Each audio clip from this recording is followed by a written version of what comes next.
Good afternoon, everybody. I'm here with the acting administrator of the FAA, Chris Rushlow. I appreciate him being here with me. We want to talk, and Frank from the FAA here is as well. Listen, we've all been reporting and seeing what's happening at Newark Airport. And I think it is clear that the blame belongs with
Good afternoon, everybody. I'm here with the acting administrator of the FAA, Chris Rushlow. I appreciate him being here with me. We want to talk, and Frank from the FAA here is as well.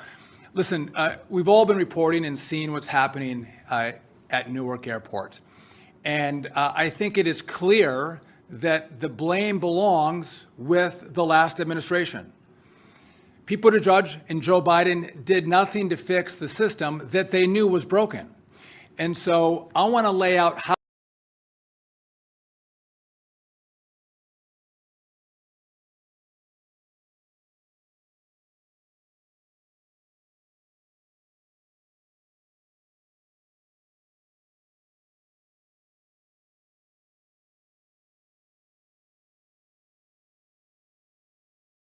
how we got here, what's going on in Newark, and what our plan is to actually fix it under this Trump administration, who, by the way, fixes problems, doesn't cause problems. So how we got here.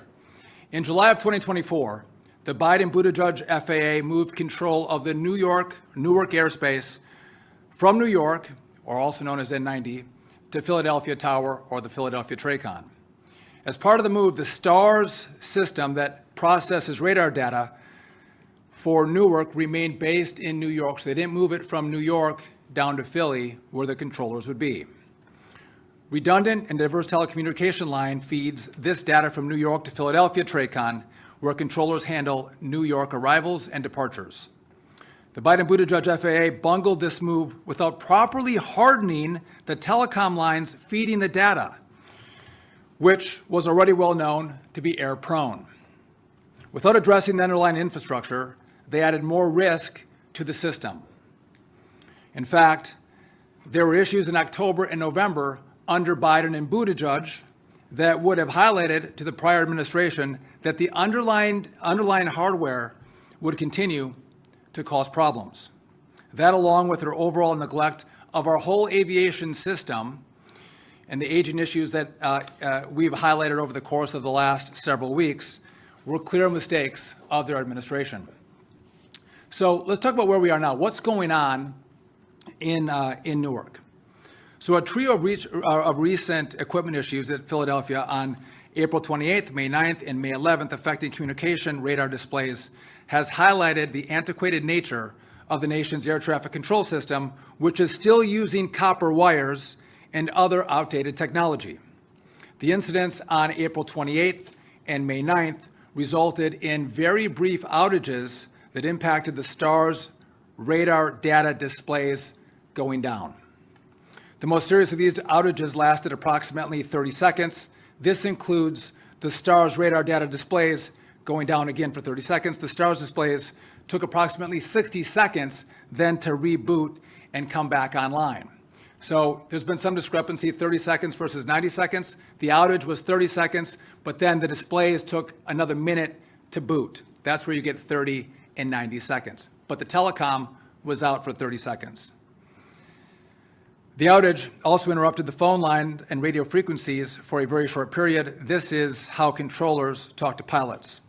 Radio frequency connections to phone lines via voice switches are the primary way those controllers do talk to pilots. These frequencies returned almost immediately, which is why you heard pilots actually telling airplanes that they couldn't see them with the radar. They were able to talk to the airplanes, but couldn't see the radars or the airplanes on their scopes. These issues, along with staffing shortages at Philadelphia and runway construction at Newark, have led to the delays for passengers. So in response, on Friday night, the FAA implemented a software update to prevent future outages. The software patch was successful, and our redundant lines are now both working. We know this because on Sunday there was an outage. You all reported on that. And the outage was the main line went down, but the redundant line did stand up, meaning our patch, our fix worked. Now, because of that, the controllers who had seen this the prior two times, when they saw the main line go down, they were concerned. Even though they could see airplanes and talk to airplanes, out of an abundance of caution, they actually shut down the airspace for 45 minutes. But we still had our scopes and our telecom functioning on Sunday morning.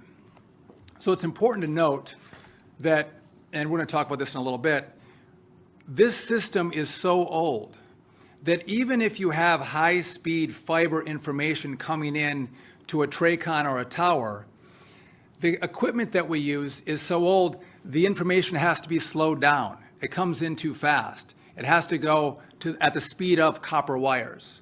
So again, we have two issues: the the reliability of the telecom, but also the old equipment that we're using paired together are causing a lot of issues in the system. So let's talk about what the Trump administration is doing moving forward to fix the problems that were left to us from the Biden Buttigieg administration. Now, while these temporary software fixes that I mentioned earlier that worked on Sunday morning should prevent future outages, the core issue is the telecommunication lines. Here's what we're doing to fix the telecom. One, I'll be requesting an OIG investigation into the failures of the last administration and the decisions that were made to move the TRACON from N90 in New York down to Philadelphia, and the work that was done to plan for this move and making sure that the lines were hardened. The FAA today is assembling a tiger team of experts to fully fast-track the fixes that we've identified need to be done to make sure this works. The FAA has replaced copper lines with fiber lines at Newark, JFK, and LaGuardia. That work is done. It was done in the last couple weeks. However, it's going to take another week or two to be testing those two lines before we flip the switch and make them live. We're also, we're going to flip that, but it's 1 to 2 weeks. It's going to actually happen, we hope, at the end of May. We have spoken with the heads of Verizon and L3 Harris to understand why the telecom issues persist and how we can expedite those fixes. And again, we work with L3 Harris as our contractor, and Verizon is on the ground offering the support on the lines that run actually the telecom into the TRACON. They've assured me that this work is their top priority, especially Verizon. I spoke with their CEO yesterday. It's a top priority. They're going to move this work as fast as possible to get efficient and effective lines working for Newark. The goal is to add 3 new telecommunication connections between New York and Philadelphia. This will provide more high-speed, reliability, and redundancy. So if one goes down, we are assured that the others will stand up. The goal is to have this done as soon as possible. I'll give you an update as soon as we hear back from Verizon on how quickly they can progress with this work. Let me be clear. Even with these new lines, we still, as I mentioned, have to dumb down the data feed from these outdated systems inside of our towers, our centers, and our TRACONs. Again, I showed this last week. We're using equipment that looks like it's off the Apollo 13 set. And so today we have high-speed fiber, but when it comes into the TRACON, we do slow it down so it can be used by the old equipment. Our hope is to have high-speed fiber connections and then new technology in these towers, in TRACONs and centers, so we can maximize the use of American airspace. Number 5, the FAA is deploying a temporary backup system to the Philadelphia TRACON that will provide redundancy during the switch to a more reliable fiber optic network. This system will ensure that if both fiber connections fail, at the same time, air traffic controllers will still be able to communicate with aircraft and with other controllers. This fortifies communications, ensures it is uninterrupted if a dual fiber failure occurs. The FAA is going to establish a STARS hub at the Philadelphia TRACON so the facility doesn't have to pull that data from New York. So again, we're pulling it from New York. We want to bring that down to Philadelphia. By the way, the STARS system should have been brought down to Philadelphia before this TRACON was moved. Biden and Buttigieg did not bring it down. They just quickly moved the TRACON without having STARS in place and without testing how hard the equipment actually was in regard to telecommunications. Using existing statutory authority, I have as the Secretary of DOT. The DOT will convene a delay reduction meeting this Wednesday with all airlines who have flights at Newark. The goal is to have a manageable number of flights land at Newark. Families shouldn't have to wait 4 or 5 hours for a flight that never takes off. By lowering the number of flights, we can ensure the ones that are kept, they do actually take off and they do actually land. This authority hasn't been used in over 20 years. As I've stated publicly, if Congress approves our plan, the President's plan, to build a brand new air traffic control system, work at Newark is going to be a priority. We will do that first. And so, again, to recap, and I'm going to pass it off to the administrator. We're in a situation where telecom is going down, and it's taken some time to isolate the problem, and we believe we've done that, but I don't think we're out of the woods yet. We actually have to spend the time now to build the network that should have been built before the TRACON was moved. I know this is frustrating. I know it's hard for the airlines operating out of Newark, the families that fly out of Newark. It's problematic, but our commitment is always safety. We're going to make sure that if you fly, you're going to fly safely. And if we reduce the number of flights at Newark, we're not doing it to annoy people. We're not doing it to delay people's travel. What we're doing is guaranteeing safety. And when you have problems, you actually slow things down. And that's what we've done. We've slowed down the flights at Newark until we can stand this system up and be assured that we have enough controllers and a system that's actually working to keep everybody safe. And again, we didn't have to be here. This did not have to be our story. Over the last 4 years, the last administration, they knew this was a problem. And by the way, during COVID, when people weren't flying, that was a perfect time to fix these problems. But again, they got $1.2 trillion for infrastructure, and virtually none of it went to fix the biggest American infrastructure problem that we have, which is our air traffic control system. And so what you see in Newark, we're going to have to fix. We're going to move fast, but we're going to do it right. My concern is that we could see other situations like this around the country because the system is old. It's old. And we are fighting to make sure we work with Congress, get the money, and begin this build of a brand new system as quickly as possible. This couldn't happen without the leadership of President Trump, who, again, I'm going to say, he talked to me when he gave me the job. He knew how old this system was. And so when I presented him this plan, he said, listen, I want you to walk through it. Are we going to do the whole thing? This is not a patchwork. It's not a Band-Aid. This is going to be everything. We're going to build it brand new. And I said, yes, Mr. President, this is a plan to build everything new. It's going to be complicated, but we don't want more Newarks. We don't want more Newarks to happen throughout the country. And so we are going to fix Newark. We have a plan to fix Newark. We ask for your patience.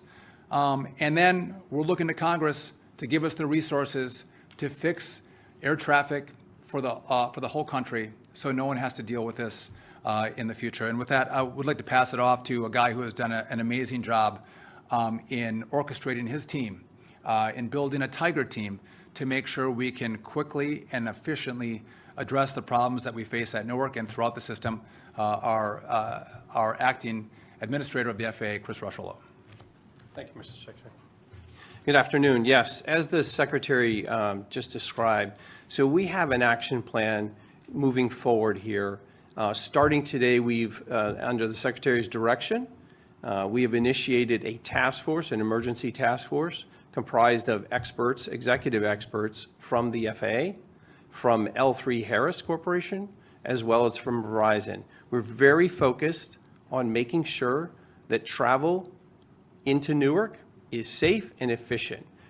I can tell you uncategorically that the travel into Newark today is safe, but we will continue to monitor that situation as it relates to the technologies that the Secretary referenced earlier. And we will also work with the airlines, and the second reference was through this delay reduction task force or meeting that we're having on Wednesday. That will be critical to working with the carriers to make sure that the travel season this summer is good for the American traveling public. So again, first and foremost, we have a task force starting today with the right technical experts to keep focus on this every single day and to be transparent about the progress we're making. And the second piece is to make sure that we're working with the airlines and the airport, the Port Authority of Newark and New Jersey, to make sure that the travel into Newark this summer is safe. The final thing I would mention, and the Secretary touched on this as well, is it is time. We have seen delays and disruptions in the system. We need to get ahead of that. And by being bold and taking action on this new air traffic modernization program, that will be the long-term fix, even the midterm fix, to make sure that we continue to provide safe and efficient travel for the American traveling public.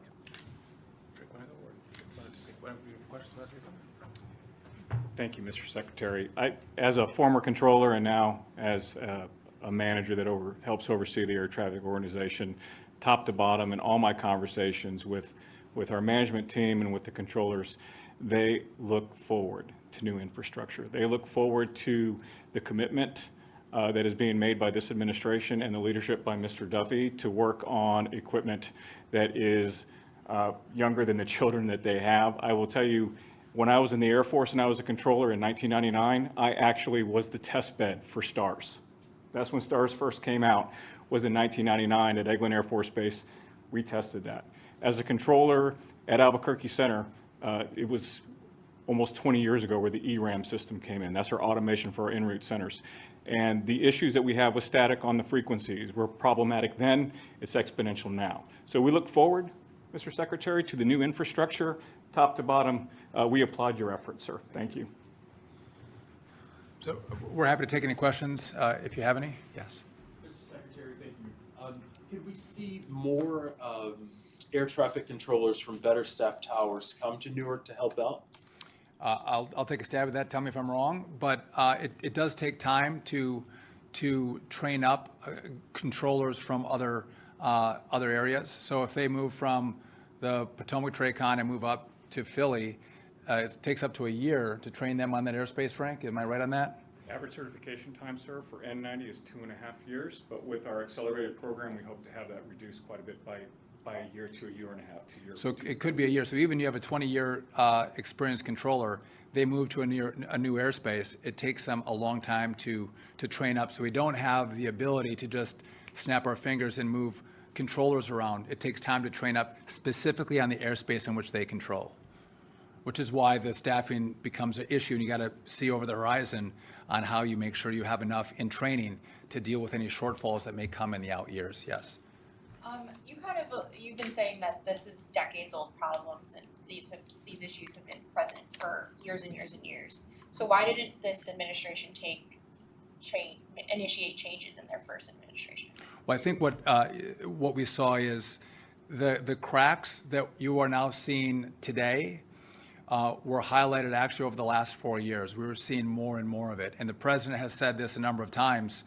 He had a plan to come into the second part of his administration because he knew what was going on to actually fix it. Some money, some billions of dollars were allocated from the last administration to this effort, and it was wasted. You don't see any result of any money that's been spent over 4 years. And by the way, they had no problem spending money. They spent a lot of money, and they didn't spend the money here. The president was understanding the cracks at the end of his administration and was going to fix it 4 years ago.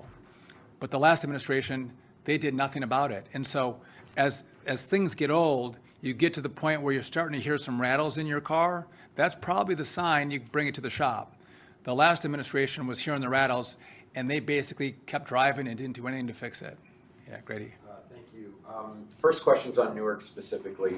Last week, I think it was, United CEO said that the FAA regularly approves more than 80 flights per hour at Newark, even though it also tells the airline that 77 is the maximum. So I guess the question is that true? And if so, why is it happening? And then what's the target for reduction?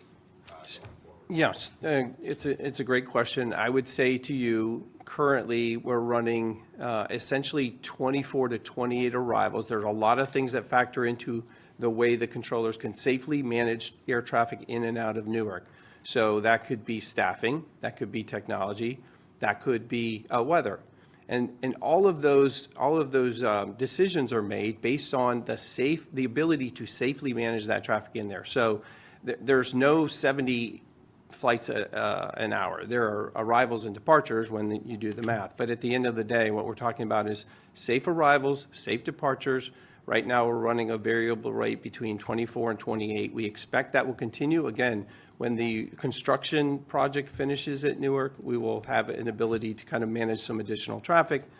But first and foremost, we're going to make sure our controllers are comfortable handling the workload they have, and then making sure that all those other parameters are factored into the decision to accept arrivals. And what do you think an appropriate target is? I know you still have the meeting coming on Wednesday, but Right. do you have a number in mind going into it? So I'll start from a place of whatever's safe to bring in there, and we're going to work very closely with the carriers and the airport to make sure that that is appropriately communicated to traveling public as well.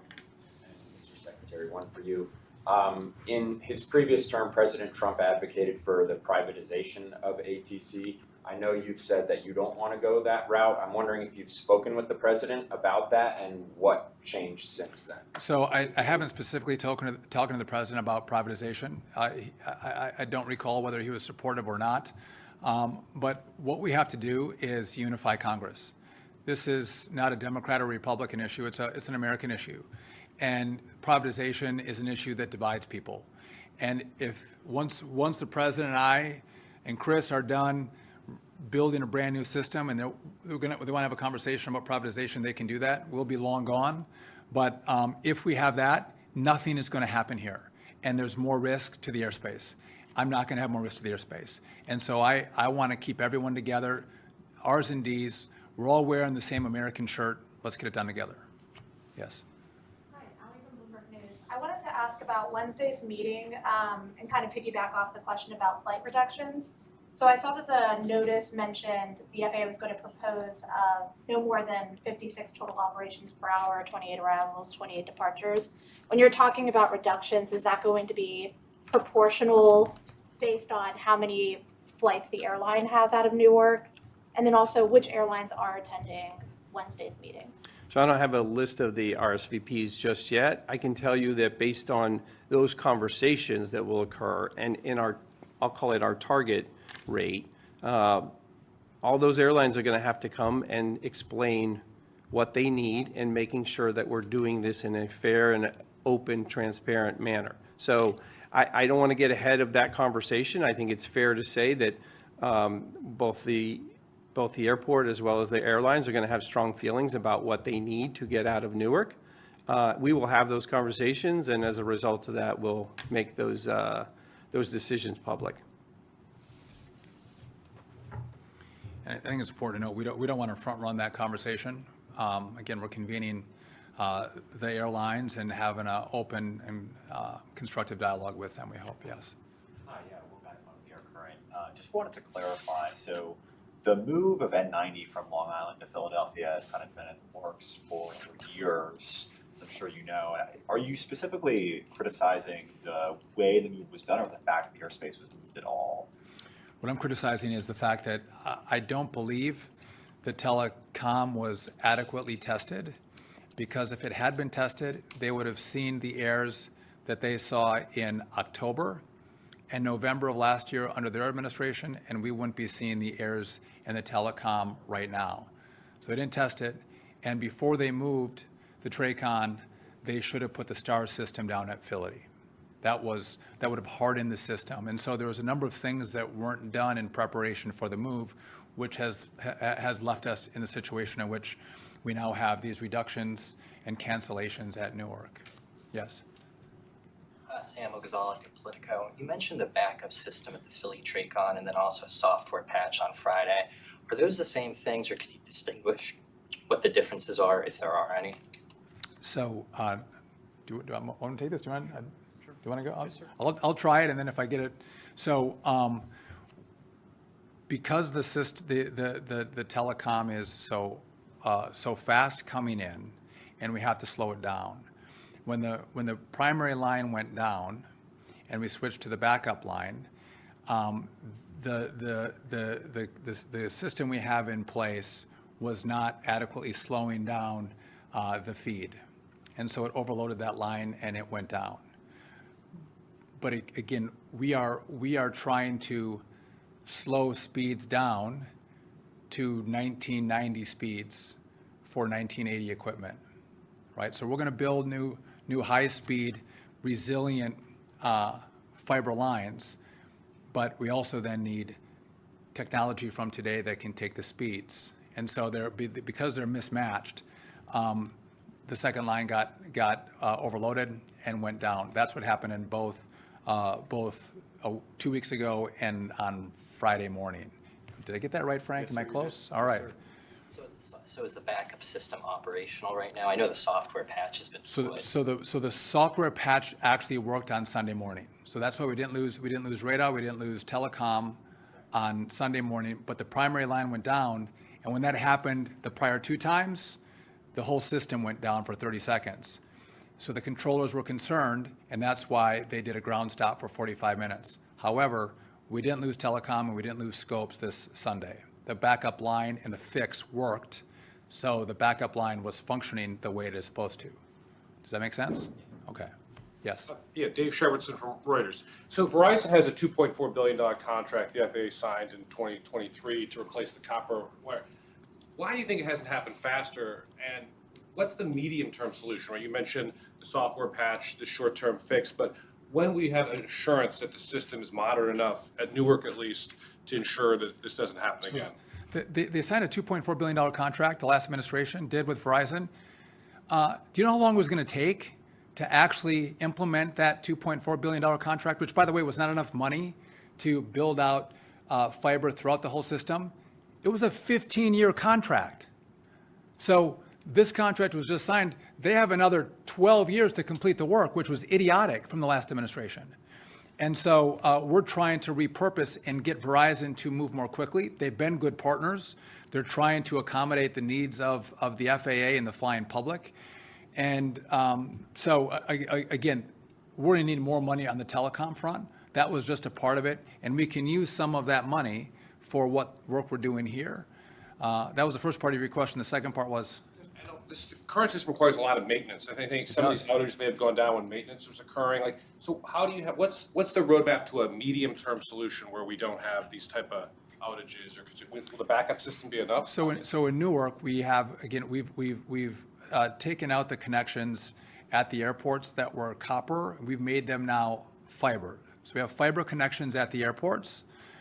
We're testing those right now. We go through a 2-week test period before we flip the switch. End of May, we should be able to flip the switch and bring the fiber online. But we're having problems with some of the lines we're currently using. So we are pushing our contractors to actually fix these telecom issues that we have right now. And it was supposed to be the end of the summer. I don't want to give you a date because you're going to hold me to it, but we are pushing them to radically speed up the time frame in which they can deliver new telecom into the Philly TRACON, which should resolve the issues that we're experiencing, over the last 2 weeks. Yes. Yeah, two questions. One is, I know you said Newark will be a priority. Will it be the #1 priority given the confluence of problems that we've seen? Yeah. So I think we're going to be able to do, we're going to have to do more than one location at a time. But yes, priority #1 is going to be Newark.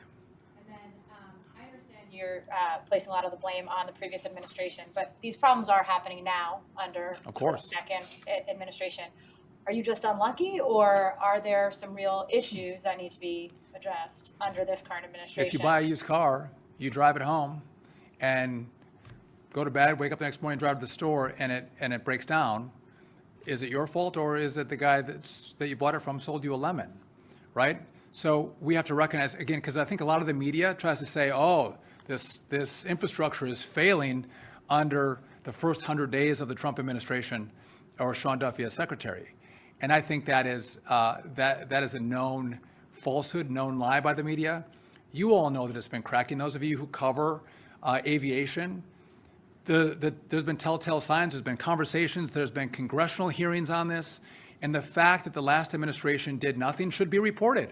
The fact that they spent $1.2 trillion and really invested zero in this massive infrastructure build that America needs, aviation needs, and they didn't pay attention to it at all. That they would have moved the TRACON from N90 down to Philly and wouldn't harden the network and wouldn't move the STAR system down to Philly shows, I think, a lack of focus. And maybe when you work from home, or maybe when you work from Michigan as the secretary, you're not focused on the real issues that are taking place throughout the airspace. And that's what was happening at this department. They were focused on what we call a cockpit versus a flight deck. We had to change notice to airmen to notice to air mission, right? That was the focus, as opposed to you have a cracking system and let's get the money to fix it, or let's at least start the fix in that system. They didn't do that. And so I've inherited it. The Trump administration has inherited it. Donald Trump has said, we are going to fix it. We are not going to pass it off. So we are not going to do what they did. And so I fully embrace, as you can see, we've developed a plan, we've put out a plan, we've told the Congress this is what we have to do. We are not shying away from any problems, but I think it's important to recognize why we have the problems. You didn't get old cracking infrastructure in 100 days. It came from the 4 years before where they chose to do nothing. And so we're going to fix it. The Congress has to help. And if they do, we're going to fix it quickly. They gave us the problem. We have the results in this administration. And again, we're going to continue to update you. If there's any other issues at Newark, we want to be transparent. We want to let you know what infrastructure problems there are. If there's telecom issues, we're going to let you know what those are. And we'll keep you apprised of how we're going to fix the issues that arise. Hopefully we're done. I'm not going to tell you we're done. My hope is that we're done. But as Chris Rushlow indicated, we are about safety. And I know there's frustration about the number of flights at Newark. I get that. I fly out of Newark. My wife flies out of Newark. My kids fly out of Newark. It's frustrating.